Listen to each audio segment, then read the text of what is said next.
everybody, it's Neil. Check out what I have here from CaptainSteeL. I'm gonna guess it's steel, and it is. It's a steel necklace with a steel cross on it. So if you want a cross necklace, let me show you guys what this looks like here.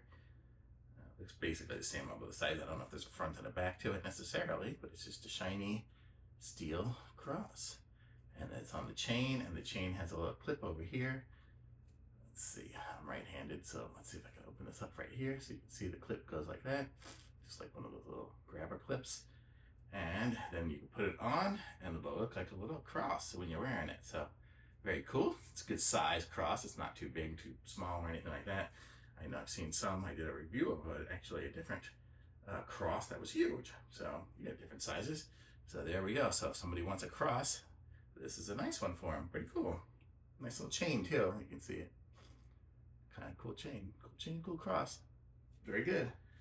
And that's the brand. Thumbs up.